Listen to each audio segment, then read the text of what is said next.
4. The Mughal Empire. Ruling as large a territory as the Indian subcontinent with such a diversity of people and cultures was an extremely difficult task for any ruler to accomplish in the Middle Ages. Quite in contrast to their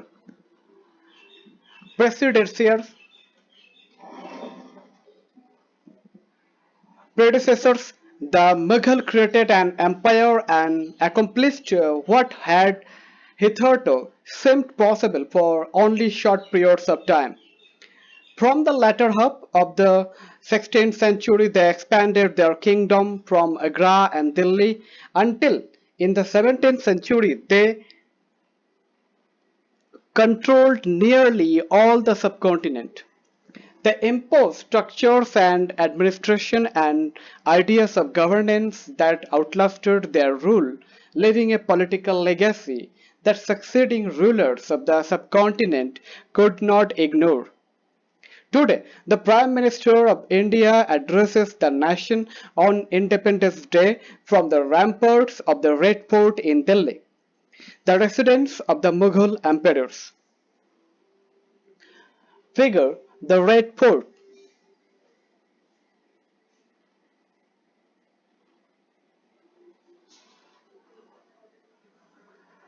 Who were the Mughals?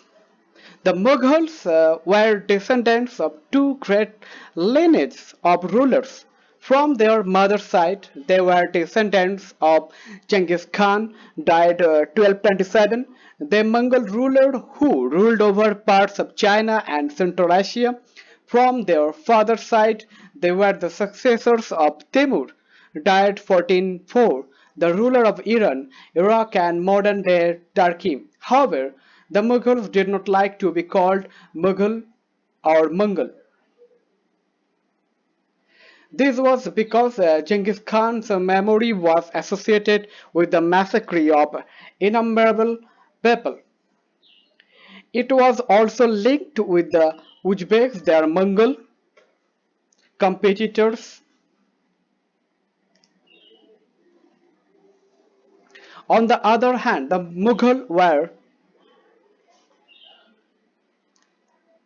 Do you think this painting suggests that the Mughals claim kingship as a birthright? Comment this. Figure a miniature painting dated 1702 to 1712 of Timur, his descendants, and the Mughal empires. Timur is in the center, and on his right is his first son, Miran Shah, the first Mughal emperor, Babur's great grandfather, and then Abu Said, Babur's grandfather, and Umar Sheikh, Babur's father. The Mughal emperor Babur, Akbar, and Shah Jahan are the third.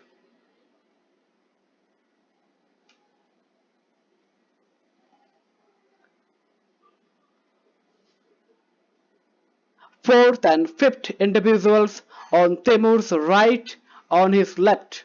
In the same order are Humayun, Jahangir, and Aurangzeb.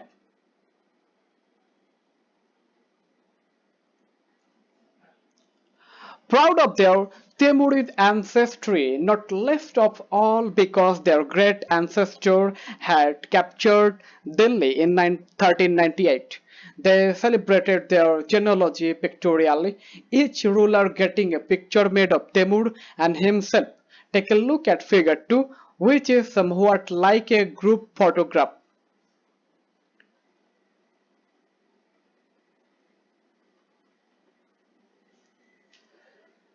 Mughal military campaigns. Figure Mughal army on campaign. Babur, the first Mughal emperor 1526 to 1530, succeeded to the throne of Farghana in 1494 when he was only 12 years old. He was forced to leave his ancestral throne due to the invasion of another Mongol group. The Uzbeks, after a year of wandering, he seized Kabul in 1504. In 1526, he defeated the Sultan of Delhi, Ibrahim Lodi, at Panipat and captured Delhi and Agra. Table 1 charts some of the major campaigns of the Mughals. Study it carefully and see if you can notice any long-term patterns. You will notice, for example, that the Afghans were an immediate threat to Mughal authority. Note the relationship between the Mughals and the Ahoms. See also chapter 7. The six, see also chapter 8 and 10, and Mewar and Marwar, see also chapter 9. How was Humayun's relationship with Safavid Iran different from Akbar's? Comment this. Did the annexation of Golconda and Bijapur in Aurangzeb's reign end hostilities in the Deccan? Figure cannon were an important addition in 16th century warfare. Babur used them effectively in the first battle of Panipat. Gunpowder technology was brought to India for warfare in the 14th century. Firearms were used for the first time in regions such as Gujarat, Malwa and Deccan, and was used by Babur in early 16th century.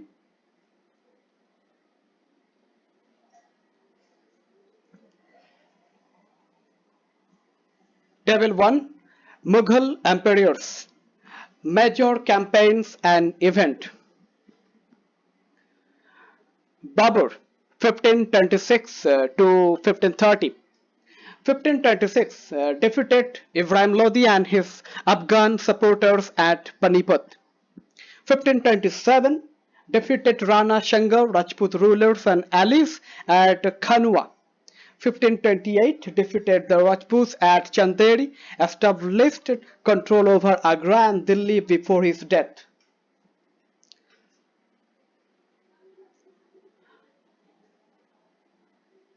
Humayun 1530 to 1540, 1555 to 1556. 1. Humayun divided his inheritance according to the will of his father. His brothers were each given a province.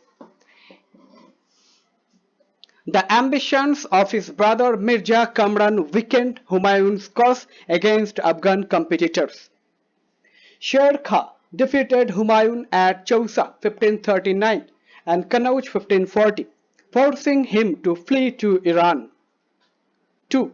In Iran, Humayun received help from the Safavid Shah.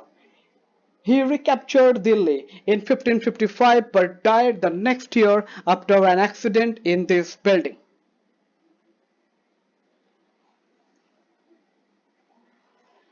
Akbar 1556 to 1605. Akbar was 13 years old when he became emperor. His reign can be divided into three periods. 1. 1556 to 1570. Akbar became independent of the regent Bairam Khan and other members of his domestic stock. Military campaigns were launched against the Suris and other Afghans, against the neighboring kingdoms of Malwa and Gondwana, and to suppress the revolt of his half-brother Mirza Hakim and the Uzbeks. In 1568, the Sisodia capital of Chittor was seized, and in 1569, Ranthambore. 2. 1570 to 1585. Military campaigns in Gujarat were followed by campaigns in the east in Bihar, Bengal and Orissa. These campaigns were complicated by the 1579 to 1580 revolt in support of Mirza Hakim. 3. 1585 to 1605. Expansion of Akbar's empire. Campaigns were launched in the northwest. Kandahar was seized from the Safavids. Kashmir was annexed, as also Kabul after the death of Mirza Hakim. Campaigns in the Deccan started and Berar, Khandesh and parts of Ahmednagar were annexed. In the last year of his reign, Akbar was distracted by the rebellion of Prince Salim, the future Emperor Jahangir.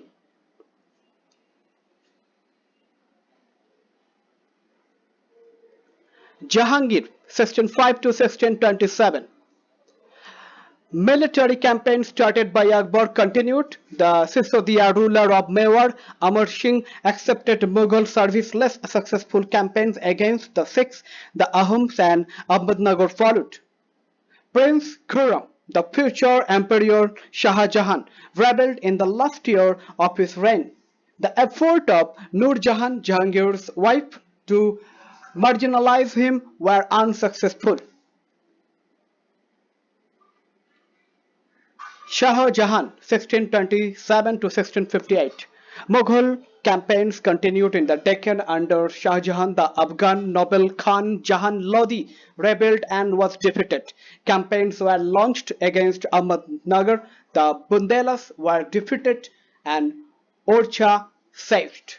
In the northwest, the campaign to seize Balkh from the Uzbek was unsuccessful and Kandahar was lost to the Safavis in 1632.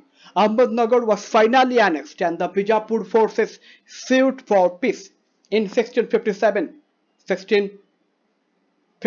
1658, there was conflict over succession amongst Shah Jahan's son Aurangzeb was victorious and his three brothers including Dara Shuk were killed. Shah Jahan was imprisoned for the rest of his life in Agra.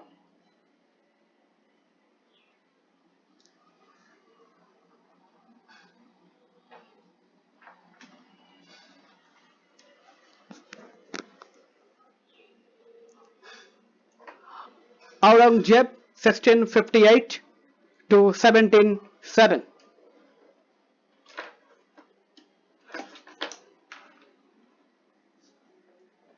1. In the northeast, the Ahams were defeated in 1663 but rebelled again in the 1680s. Campaigns in the northwest against the Yusufjai and the Sikhs were temporarily successful. Mughal intervention in the succession and internal politics of the Rathore Rajputs of Marwar led to their rebellion. Campaigns against the Maratha chieftain Shivaji were initially successful, but Aurangzeb insulted Shivaji, who escaped from Agra, declared himself an independent king and resumed his campaign against the Mughals. Prince Akbar rebelled against Aurangzeb and received support from the Marathas and the Deccan Sultanate. He finally fled to Safavid Iran. 2. After Akbar's rebellion, Aurangzeb sent armies against the Deccan Sultanate. Bijapur was annexed in 1685 and Golconda in 1687. From 1698, Aurangzeb personally managed campaign in the Deccan against the Marathas, who started guerrilla warfare. Aurangzeb also had to face the rebellion in North India of the Sikhs, Jats and Satnamis. In the northeast of the Ahums and in the Deccan of the Marathas, his death was followed by a succession conflict amongst his sons.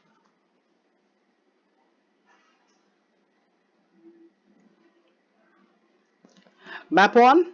Military campaigns under Akbar and Aurangzeb.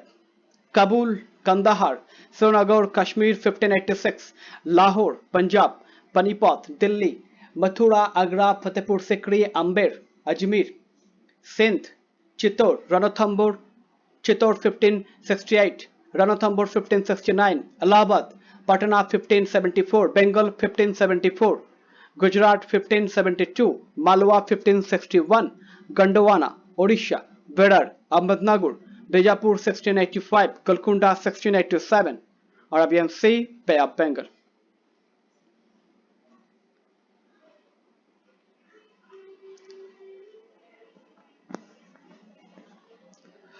Mughal traditions of succession. The Mughals did not believe in the rule of primogeniture, where the eldest son inherited his father's estate. Instead, they followed the Mughal and Timurid custom of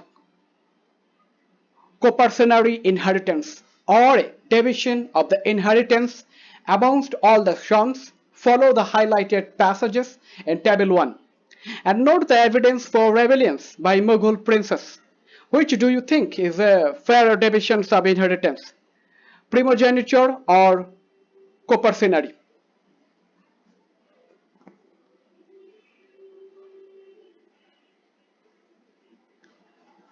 Mughal relations with other rulers. Take a look at Table 1 once again. You will notice that the Mughal rulers campaigned constantly against rulers who refused to accept their authority. But as the Mughals became powerful, many other rulers also joined them voluntarily. The Rajput are a good example of this. Many of them married their daughters into Mughal families and received high position, but many resisted as well. Mughal marriages with the Rajputs. The mother of Jahangir was a Kachowa princess, daughter of Rajput ruler of Amber, modern-day Jaipur. The mother of Shah Jahan was a Rathore princess, daughter of the Rajput ruler of Marwar, Jodhpur.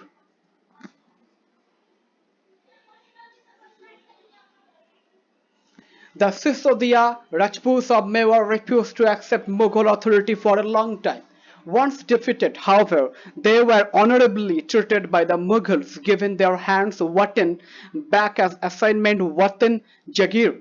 The careful balance between defeating but not humiliating their opponents enabled the Mughals to extend their influence over many kings and chieftains. But it was difficult to keep this balance all the time. Look at Table 1 again. Note that Aurangzeb insulted Shivaji when he came to accept Mughal authority. What was the consequence of this insult?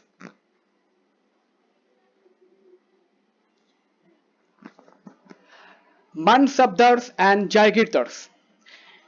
As the empire expanded to encompass different regions, the Mughals recruited diverse bodies of people from a small nucleus of Turkish nobles, Turanis. They expanded to include Iranians, Indian Muslims, Afghans, Rajputs, Marathas, and other groups. Those who joined Mughal service were enrolled as Mansabdars. The term Mansabdars refers to an individual who holds a mansab, meaning a position or rank. It was a grading system used by the Mughals to fix one rank, two salary, and three military responsibilities. Rank and salary was determined by a numerical value called jet. The higher the jet, the more prestigious was the noble's position in court and the larger his salary.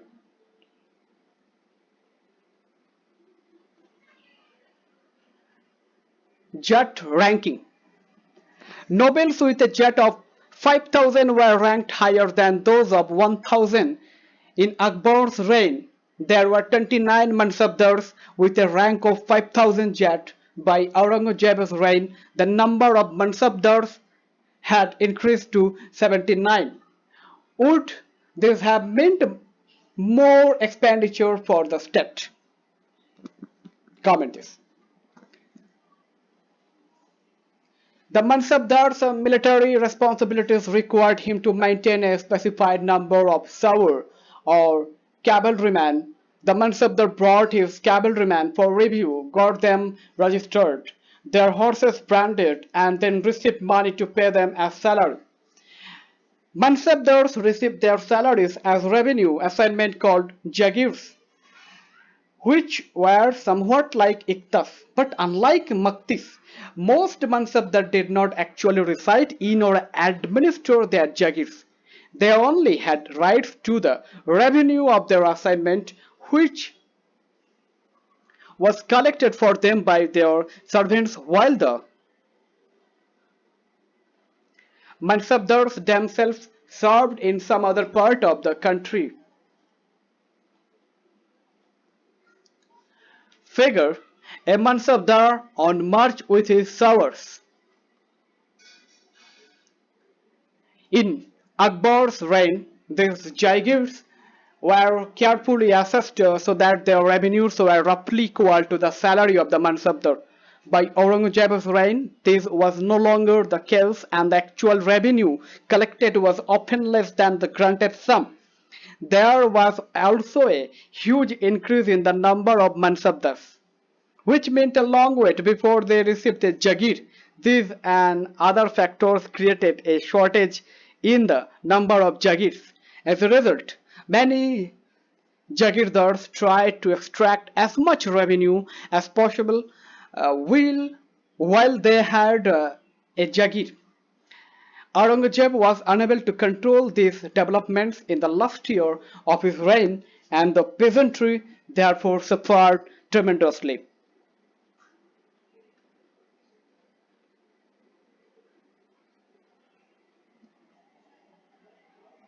Japt and Jamindars. Figure details from a miniature from Shah Jahan's reign depicting corruption in his father's administration. 1.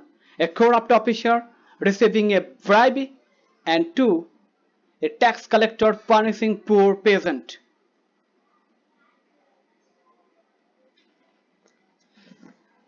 The main source of income available to Mughal rulers was tax on the produce of the peasantry. In most places, peasants paid taxes through the rural elites, that is, the headman or the local chieftain. The Mughals used one term, jamindars, to describe all intermediaries, whether they were local headmen of villages or powerful chieftains. Akbar's revenue minister Todarmal carried out a careful survey of crop yields, prices, and areas cultivated for a 10-year period, 1570 to 1580. On the basis of this data, tax was fixed on each crop in cash.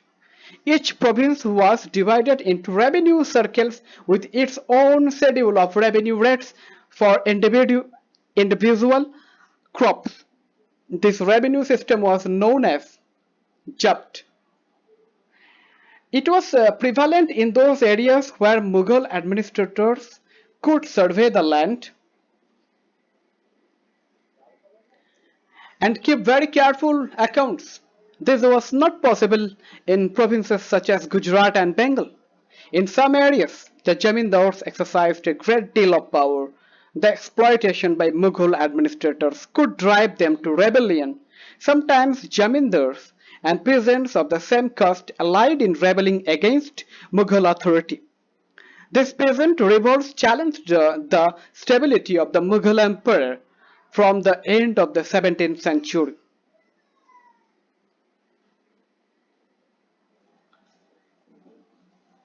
Akbarnama and Ain-e-Akbari.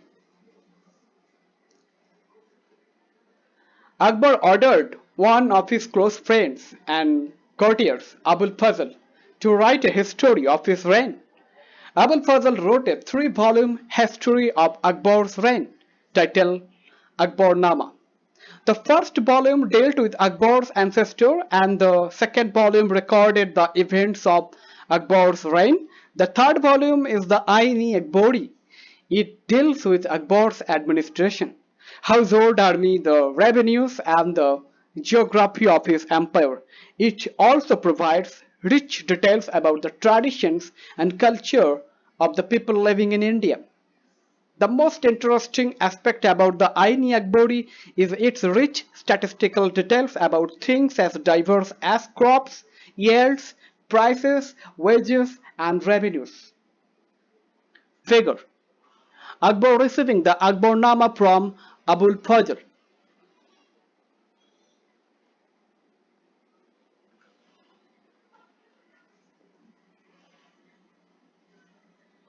A closer look: Akbar's policies. The broad features of administrations were laid down by Akbar and were elaborately discussed by Abul Fazl in his book, the Akbarnama, in particular in its last volume, the Ain-e-Akbari. Abul Fazl explained that the empire was divided into provinces called subas, governed by a subadar, who carried out both political and military functions. Each province also had a financial officer or diwan for the maintenance of peace and order in his province. The Subadar was supported by other officers, such as the military paymaster Bakshi, the minister in charge of religious and charitable patronage Sadr, military commanders Fajdar, and the town police commander Kotwal.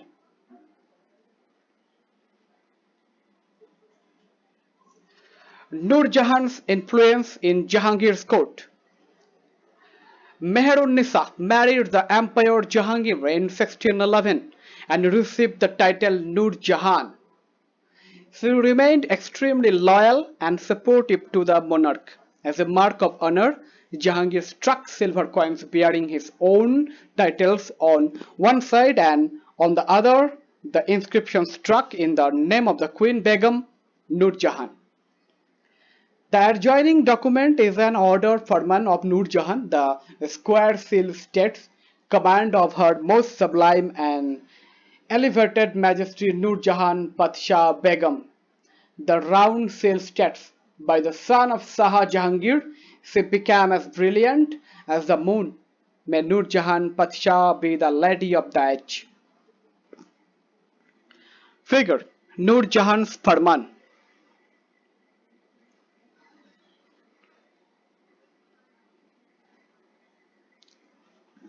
Akbar's noble commanded large armies and had access to large amount of revenue.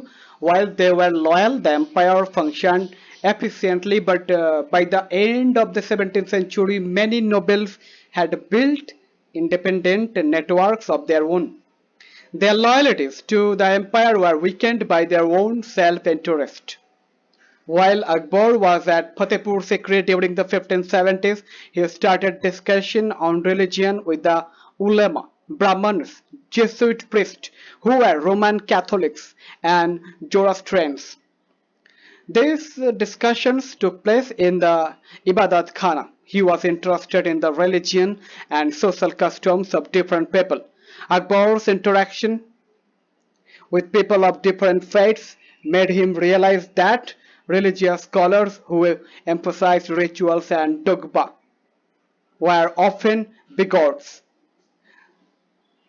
Dogma, a statement or an interpretation declared as authoritative with the expectation that it would be followed without question.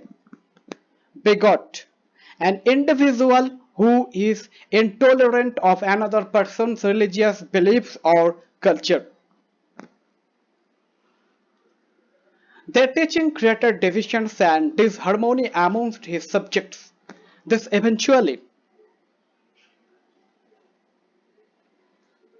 figure Akbar holding discussions with learned individuals of different faiths in the Ibadat Khana.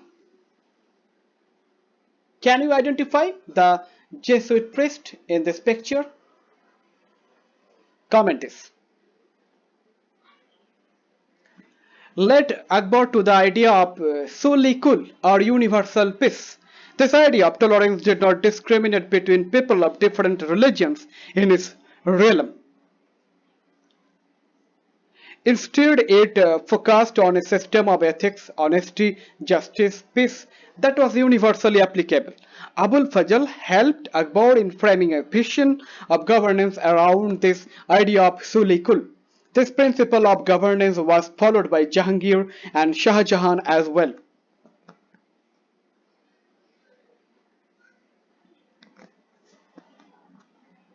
Shulhi-Kul. Jahangir, Akbar's son, described his father's policy of Sulikul in the following words. As in the wide expanse of the divine compassion, there is room for all classes and the followers of all creeds, so in his imperial dominions, which on all sides were limited only by the sea, there was room for the professors of opposite religions and for beliefs, good and bad, and the road to intolerance was closed. Sunnis and Shias met in one mosque and Christians and Jews in one church to pray. He constantly followed the principle of universal peace. Sul-e-Kul. Akbar commissioned the translation of many Sanskrit works into Persian.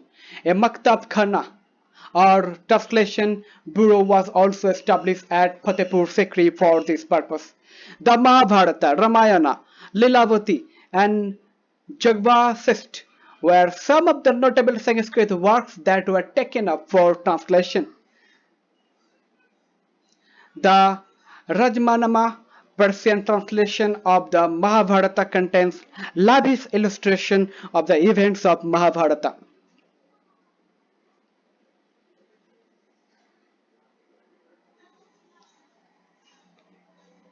The Mughal Empire in the 17th century and after. The administrative and military efficiency of the Mughal Empire led to great economic and commercial prosperity. International travelers describe it as the fabled land of wealth, but these some visitors were also appalled at the state of poverty that existed side by side with the greatest opulence. The inequalities were glaring. Documents from the 20th years of Shah Jahan's reign inform us that the highest ranking Mansabdars were only 445 in number out of a total of 8,000. This small number, a mere 5.6% of the total number of Mansabdars, received 61.5% of the total estimated revenue of the empire as salaries for themselves and their troopers. The Mughal emperors and their Mansabdars spent a great deal of their income on salaries and goods. This expenditure benefited the artisans and peasantry who supplied them with goods and produce. But the scale of revenue collection left very little for investment in the hands of primary producers. The peasants and the artisans, the poorest among them, lived from hand to mouth and they could hardly consider investing the additional resources, tools and supplies to increase productivity. The wealthier peasantry and artisanal groups, the merchants and bankers profited in this economic world. The enormous wealth and resources commanded by the Mughal elite made them an extremely powerful group of people in the late 17th century. As the authority of the Mughal emperor slowly declined, his servants emerged as powerful centers of power in the regions. They constituted new dynasties and held command of provinces like Hyderabad and Awadh. Although they continued to recognize the Mughal emperor in Delhi as their master, by the 18th century the provinces of the empire had consolidated their independent political identities. We will read more about them in chapter 10.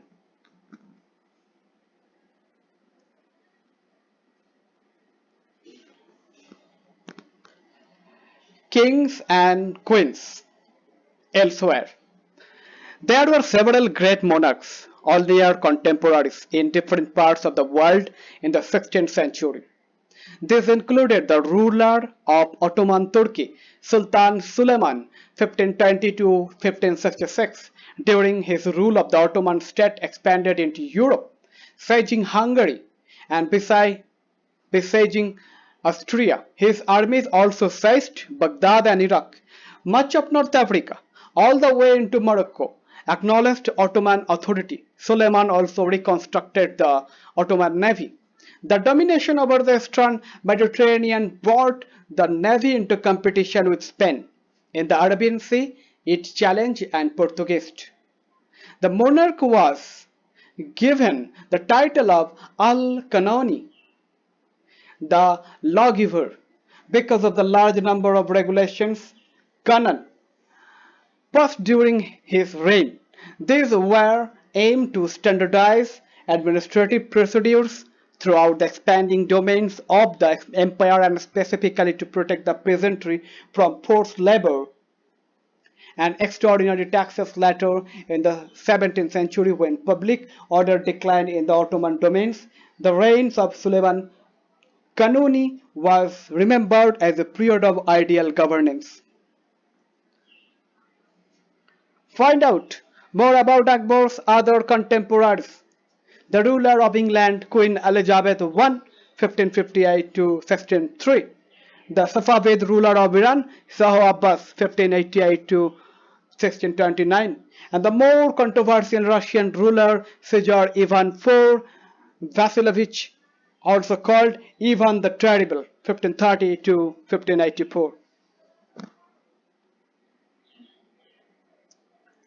Imagine you have inherited a kingdom. Remember, Babur and Akbar were about your age when they became rulers.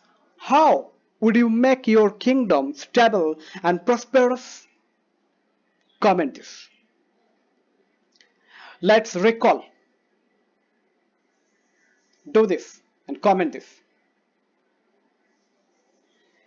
Keywords: Mughal, Mansab, Jaigir, Jet, Savar, Suli, Kul, Primogeniture, Coparcenary, Japt, Jamindar.